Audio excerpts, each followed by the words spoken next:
to Couch Potato Diary. It's a Football Friday. My name is Peter Klein. Thank you very much for tuning in today. Part one of today's podcast was Fightin' Friday. It was all about WrestleMania. That is available wherever you are consuming this. You can check that out there. Off the top, before we get into all the NFL discussion, I haven't talked about it yet, but Jim Hopson passing away this week.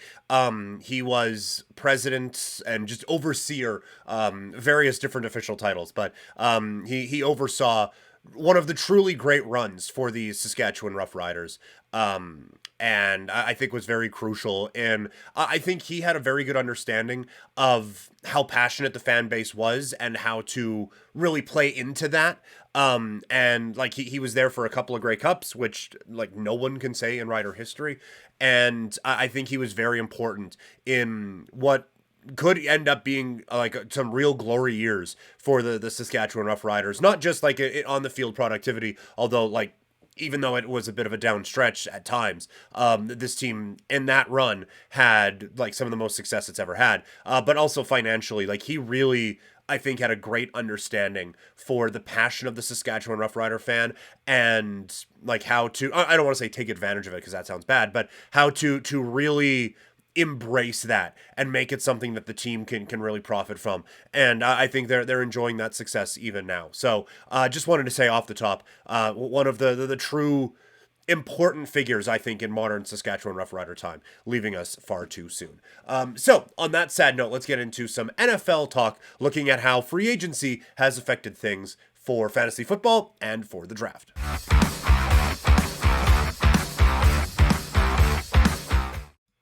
So it has been a busy NFL offseason already, and we're still 3 weeks away from the draft. So I thought today would be a good time to kind of reset where we're at with everything. How does this affect fantasy football? How does this affect the draft? We'll begin with Stephon Diggs, as he has been traded from the Buffalo Bills to the Houston Texans. So from a fantasy standpoint, how does this affect things for all the parties involved? Let's start with the Houston Texans. I think Diggs is still going to be considered a high-end wide receiver. I don't like he was going around first round area, I believe, last year, and I never really bought into all of that. But he was someone who, like, if that's your number one, you feel good about taking that, and you go around there.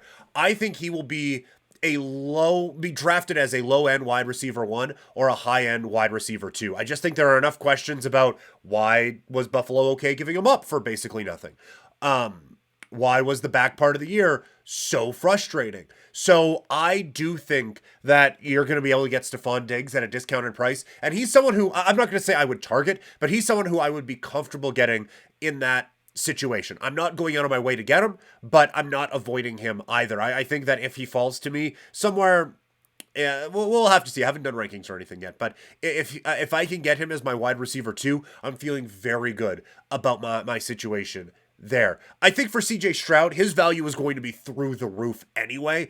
This is going to, I think, make that hype train go absolutely crazy. It's probably going to get to the point with CJ Stroud where he is going to be drafted significantly higher than I'd be comfortable drafting a quarterback. And maybe even like a non-Mahomes, Lamar Jackson quarterback. But I think he will probably be in that realm, giving just another weapon to kind of stack on to all of this. I think that's going to do wonders for him and his value. And I do think that this will kind of knock down the value a little bit of a Nico Collins and a Tank Dell, but I think both guys can still be drafted as you would have considered them. I think there's going to be enough of this offense to kind of spread it around. So I think this, I don't think this hurts the fantasy value of either Nico Collins or Tank Dell, in my opinion. On the Buffalo side, you're wait and see with Josh Allen. I do think you have to kind of ding him a little bit because he's not going to have like any options to throw to at this point right now. That's definitely going to change. We'll talk about the draft here in a little bit. I would be stunned if they don't take a draft or take a wide receiver at 28 and continue to kind of build that way. But I do think that you have to kind of knock Josh Allen down just a little bit, given the lack of options that are around him this season. All right, let's get into some of the other moves that have happened. We ran through a lot of these a couple of weeks ago, so just gonna run through them again. The Bucks re-sign Mike Evans. I do think that Mike Evans is going to be someone who you really trust in fantasy football this year. Wide receiver one, absolute beast in an offense that he's comfortable with a quarterback that he's comfortable with as well. That they're bringing the band back together, and I think they're going to have some pretty good results out there. Dalton Schultz re-signing with the Houston Texans. I think he's going to be a good option at tight end. I know we're just piling on Houston Texans options, but I think when you get out of the Andrews, Kelsey, there's a lot of hype around McBride, a lot of hype around Laporta. If you want to wait and get a Dalton Schultz late, I think you're going to benefit from that greatly. Michael Pittman stays with Indy. This one I don't think helps his value a ton. It's either Joe Flacco or Anthony Richardson throwing to him. Either way, I don't know if you love those options, even though Flacco had a good bounce back last season. I don't think, I think the days of Michael Pittman threatening to be a number one wide receiver are probably over in fantasy football. Denver trades Judy to the Browns. I was already prepared to be all the way out on Jerry Jeudy, and that will continue here. I don't think he's very good. He goes into an offense that isn't very good, and he might be the number 3 option in that offense behind Amari Cooper and David Njoku. So that arrow is pointing way down. Jeudy is 100% a stay away for me. And I do think it opens up a little bit in Denver. Cortland Sutton was kind of like end zone only, but he benefited from that. I think there's going to be a few more targets for him out there. I wonder where Denver goes receiver-wise. A lot of talk about them going quarterback in the draft because the big 3 receivers are going to be gone by that point. So I think there's going to be a lot open there for Cortland Sutton to maybe take advantage of. Wilson and Fields to Pittsburgh. I think this helps Pickens' value a little bit. He was very good last year and will have better quarterback play this season. It sucks. Like, you're not drafting either of these quarterbacks right now. You're not drafting Russell Wilson ever. And maybe you're picking up Fields as a waiver wire pickup once Pittsburgh realizes they're going to have to bench Russell Wilson at some point there. The Bengals get rid of Mixon and bring in Moss. Mixon goes to the Houston Texans. And I still think there is a talented running back there. And I think that this is going to be a Texans team that's up in quite a few games, so he's going to benefit from that. But overall, you still like the talent, and he's going to be in a good offense, so you like the situation there. Moss with the Bengals, that's a depth move at best, I think, at running back. That is we went wide receiver, quarterback with our first 3 picks, and now we need, like, later on, we need some kind of running back too. Let's go with Zach Moss. Like, it's a desperation shit pickup for the running back position. Antonio Gibson to New England. Maybe you pick him up and stash him. I don't think it's going to affect things. Ramondre Stevenson is still the guy. It's going to be just annoying enough to get in the way for Ramondre Stevenson a little bit. Austin Eckler signs in Washington. You can pick him up as a maybe, but I think his fantasy relevance is basically all the way gone with this move, as I feel like he'll basically be a backup to Robinson in Washington. Singletary to the Giants. Meh. Flex option at best in this offense. That it's probably going to get a bit of a boost with some kind of a wide receiver in this draft. Maybe they go offensive line, but yeah, Singletary's just a guy, and I don't think this offense is very good. Gus Edwards in LA, you hope that he is the backup. I could see it falling off of a cliff for Edwards, so that is 100% stay away. Honestly, right now, the whole Chargers offense is 100% stay away for me. They are such an intriguing team when we get to draft talk. Gabe Davis signs in Jacksonville. It's a stay away for me. I was not impressed with what we saw with him in Buffalo, and I think the Buffalo offense is better than in Jacksonville. So you'll be sold that there's going to be a lot of opportunities there for Gabe Davis. I just don't think he's good enough to fully take advantage of him. So for fantasy football purposes, that's a stay away for me. Tony Pollard goes to Tennessee. This one's interesting. I think the biggest fantasy aspect of Tony Pollard going to the Tennessee Titans is that it's going to lower the fantasy draft stock for Tyjae Spears, and I'm looking to pounce on that. I think this kid is so talented. I think he is so good, and I think he is going to Rico Dowdle Tony Pollard by halfway through the season. I have very high hopes for Ty J. Spears this season. DeAndre Swift to Chicago. I think that this just muddies the water for all the running backs there. They had a couple last season that you never really knew who you can trust. This is not the one that I think you can trust now. I think that this is just a talented back added to a talented backfield that's going to muddy the waters out there. Gardner Minshew to the Vegas Raiders. I think it's good news for Devontae Adams. If you're desperate, you can pick up a Gardner Minshew, but I think the biggest value portion of this is it raises the floor for Devontae Adams in free agency, and I think that's going to, or through this move in free agency, and I think that's going to help his stock this season. Josh Jacobs goes to Green Bay. I think it's business as usual for Jacobs. He goes from being an RB1 to an RB1 in what's probably a better offense. So again, that floor raises for Josh Jacobs a little bit. That means Aaron Jones goes to Minnesota. They're either going to have a rookie QB or Sam Darnold. Honestly, probably both. So Aaron Jones, that value goes down. I still think he's really talented. So maybe you can get him as a bit of a steal, but I'm very concerned about the situation that Aaron Jones finds himself in fantasy. Saquon Barkley to the Eagles. This is still going to be like a top 5 pick for me. I think he is incredibly talented as a running back, and now he's going to be running behind the best offensive line that he's ever run behind and be a part of the best offense that he has ever been a part of. So this is, I think, potentially a fantasy goldmine in Saquon Barkley this year. Kirk Cousins to the Falcons. I don't think you're drafting Kirk Cousins.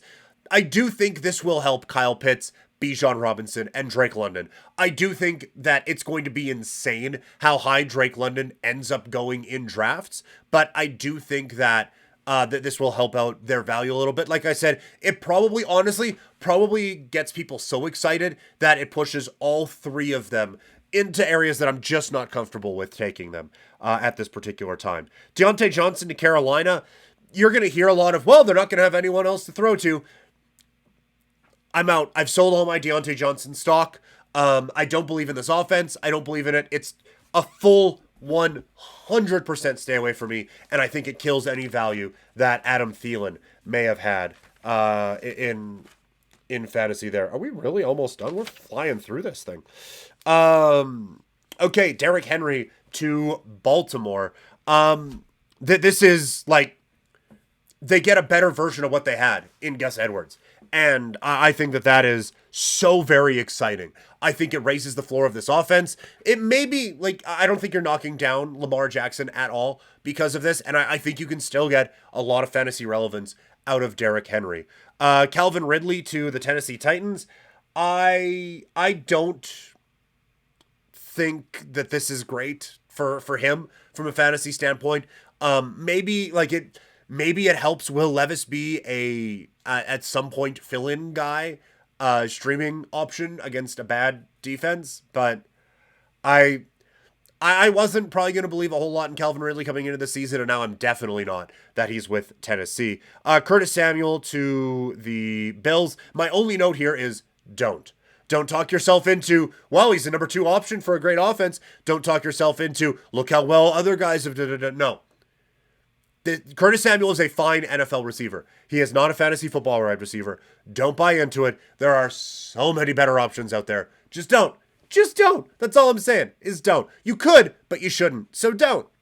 Van Jefferson to Pittsburgh. I think he is an intriguing late round sleeper. I think that there's a bit of talent there. And all the reasons I just said about Curtis Samuel, you can kind of throw to Van Jefferson. But you look at, like, it's Pickens, Freiermuth, but I do think that there is room for another receiver to step up there, and I think Jefferson might be able to do it. Alexander Mattison to the Vegas Raiders. Meh. It's meh for me. I'm not really buying into that. I think it maybe gets in the way a little bit of a Zamir White, and so it can be a little bit maybe annoying. But I don't think that you need to really buy too much into that one. Mike Williams going to the Jets. I think that this is actually a pretty good landing spot for him. He's going to have a lot of options. Health is always going to be an issue there. But to me, I don't think it affects Wilson there. I certainly am not boosting up Aaron Rodgers. Rodgers is 100% a stay away from me. But I do think that with Mike Williams there, you can trust him, wide receiver 2, flex option, for sure. Cordell Patterson to Pittsburgh, it's probably nothing, but it's going to be enough of an annoyance. I don't think it affects Najee Harris at all. I think it's going to be a little annoying for Jaylen Warren when there are situations where he would have been in and Patterson is there. So I don't think it's actionable in really any way, but it's just going to be fucking annoying when he pops up every now and then because you had a fine two-headed backfield there. Anyway, and lastly, Keenan Allen to Chicago. It's a stay away for me. I know he's talented, but the injury issues are one thing. And aside from CJ Stroud last year, we just haven't seen rookie quarterbacks able to elevate their targets in fantasy football. So for that reason, I'm out on Keenan Allen this year. Caleb Williams is probably a fill-in for me, but you're going to see him drafted probably pretty high at different points. So that's just how I think a lot of this affects the fantasy football world. Let's get into the draft a little bit. We talked about the draft coming in. Let's just run through again the draft teams, and we looked at needs before, so let's look at where they're at now. Chicago, they obviously have the first overall pick, they have the ninth overall pick. I do think they've addressed their wide receiver need with Keenan Allen. Allen and Moore is a really good two-headed monster. There are some mock drafts that have them getting one of the talented wide receivers, and if one of Harrison, Odunze, or Neighbors ends up there, that's going to be very difficult for Chicago to pass up because those are like 3 game changers and sets you up long term and gives you an amazing wide receiver room. But they still have some needs on the interior of the offensive line and defensively along the edge and in the secondary. For Washington, quarterback is obviously still a need. I don't think they have the weapons right now. Like, I don't mind McLaurin and Dotson, but I think they need a better option there, and I don't think they're going to get it. They're going to draft a quarterback with this one, so we'll see. They did get a couple of edge rushers, but I don't think that changes it a whole lot for them either. This is a team that has a lot of needs right now. The Patriots have accomplished nothing this offseason, and every need that they have, they continue to have. And like it's a disaster in New England. They are basically starting over. They're probably going to draft a quarterback. That there's been some talk that they could move down, get a couple of extra picks, and try to do it that way. That I would seriously consider it. If you think one of the quarterbacks is your franchise guy, go for it. But we've seen so many times you need that foundation around your team. And right now, whoever they get at 3, they're setting that quarterback up to be more Bryce Young than CJ Stroud. Arizona, I think they've had a pretty good offseason, actually. They have really addressed a lot of the needs they have on the defensive side of thing. We had defensive tackle, edge rusher, and cornerback as needs for them, and they've checked those boxes. So wide receiver is a need. Marvin Harrison Jr. or Romeo Dunze is right there.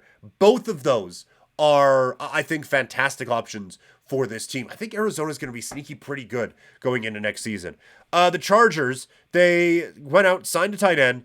That they've addressed some needs on the interior of the defensive line. They still need some help in the secondary.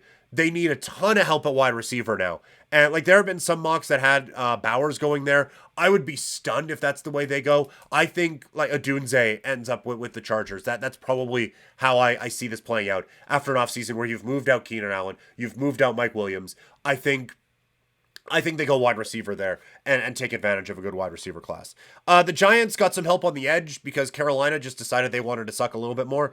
They do still need some help a lot of different places. This is another one. I could see them going out and getting a wide receiver. I think they need a quarterback too, but at this point, the 4th best quarterback in this draft, So they're going to be in a really tricky spot, I think, the Giants going forward. Tennessee, they've had a blow away offseason, right? They go out, they get Tony Pollard, so the running back figured out. They go out and get Snead, so they got the cornerback spot figured out. They go get a wide receiver in Calvin Ridley, is what he is, but you don't need wide receiver help. Focus on the offensive line. I think they're going to do that. They will probably be the first to get an offensive lineman in this particular draft. Atlanta has addressed their needs at quarterback and wide receiver, so I think a lot of their focus is going to be on the defensive side of the ball. If one of the talented wide receivers does fall, I think it'll be difficult for them to pass up, but I think they probably address some things on the defensive side. Where the Jets go is really interesting to me. They made a move to go out and get Smith, but he is still an injury concern, I think. I would try to shore up the offensive line if I were the Jets and go that way, because they've done a pretty good job going out. They've addressed some needs on the defensive side of the ball. They went out and got a wide receiver in Mike Williams.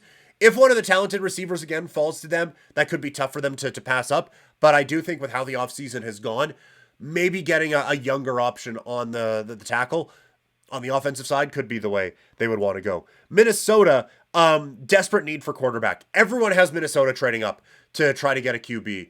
If they are unable to, they're in a really difficult spot, because they might, the way this is all shaking out, they might get the fifth quarterback available, and that's going to be that's going to be a real loss for Minnesota. They still have some needs on the interior of this offensive line and on the defensive side of the football as well. Denver has addressed exactly none of their needs. Everything that they needed coming into this offseason, they still need. A lot of talk of them going quarterback as well. For the Raiders, I don't think they need a running back. There were some things that said that they did. I would like to see them address some issues on the offensive line or in the defensive secondary. Some of the mocks that I've seen with them taking Penix concern me. I would not do that. So I hope that there is some offensive line and some cornerback, some secondary work here for the Raiders. The New Orleans Saints, they addressed their need for an edge rusher with Chase Young. They need some help on the offensive line. I don't know how much help they need defensively, that they could add a little bit of depth, but I wouldn't be surprised if they go out and try to add another playmaker to go along with Chris Olave in a very deep wide receiver pool. The Colts haven't really addressed any of their needs with their draft strategy, I think, remains the same. Seattle, they have addressed a couple of things. They're another team that could go quarterback here, have them redshirt for a year behind Geno Smith, and make it work that way, because they are one of those teams, I think, that has a foundation in place that you could bring a rookie quarterback in and they could have success right away. Jacksonville, I think they still need a wide receiver really badly. This is such a great wide receiver draft, which is good because there's so many teams that need that, and Jacksonville hasn't addressed it. Cincinnati, I wonder if they can move into with another pick in the first round for T. Higgins. We talk about all these wide receiver needy teams. They might just, first round pick for T. Higgins, get Cincinnati a couple of first round picks, see what they can do. They need some help with some offensive weapons and a bit of help in the defensive secondary, but they've addressed some of the needs on the offensive and defensive line. The LA Rams have done a pretty good job of addressing their secondary issues. I still think they need some help on the defensive line, especially with Aaron Donald going bye-bye with his retirement. And they're a team that has a foundation built that if they went quarterback, it wouldn't be the most surprising thing. The Pittsburgh Steelers will need some help on that offensive line this season. That is, I think, so clearly a need. Going out and acquiring a Patrick Queen helps their defense out to the point where I think you have to focus now on the offensive line. Miami kind of needs everything but wide receiver, running back, and quarterback. Like, they have lost a lot of very good players to free agency. They're going to need a blow-away draft if they're going to make some progress here.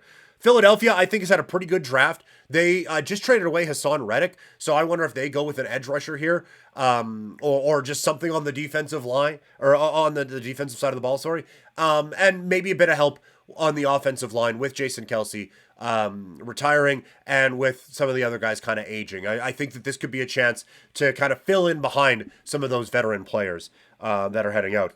The Houston Texans, they basically, I think offensive line might be something they want to do, but they have had a phenomenal offseason, addressing some needs in the defense, adding another weapon for their rookie quarterback, now give him a bit more protection, and you could be looking at a team that you feel very, very confident in. The Dallas Cowboys haven't addressed any of their needs at all. I think they still need a wide receiver. We'll see if they go running back in the draft. There's been a lot of talk about that, and they could probably use some help on the offensive line, and honestly, a bit of help in the secondary as well.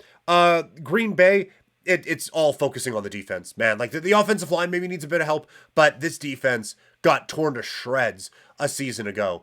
If they're able to do that and address that, I think they'll be just fine this upcoming season. Tampa Bay, a lot of their draft needs coming in were, okay, what if Baker and Mike Evans leaves?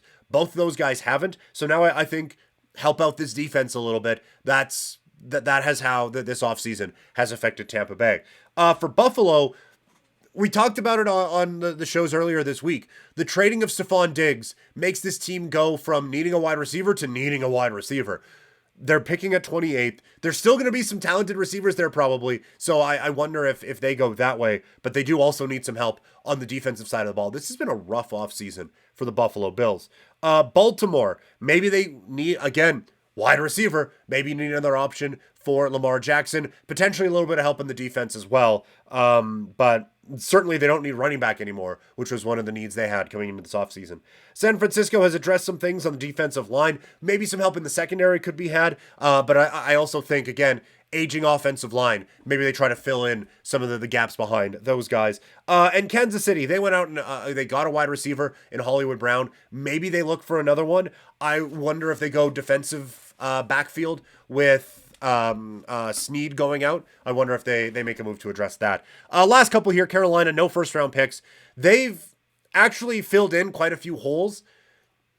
They're still not a talented football team, though. And I still think that they might want another weapon for Bryce Young. And for the Cleveland Browns, they've addressed some stuff on the defensive side. I wonder if they go running back at some point. But a couple of things that they have addressed have checked off a couple of boxes this offseason. So that is just a bit of a refocus on the draft and fantasy football as we get ready for actual draft time in the National Football League. Thank you guys so much for tuning in this week. It has been a blast talking some football, talking some WrestleMania with all of you guys. Find me on social media, Twitter, Instagram, and TikTok. I'm at Primetime Klein, twitch.tv/PrimetimePK. You can email the show, couchpotatodiary@yahoo.com. All right, that is it. Thank you guys so much. Talk to y'all later. I'm out.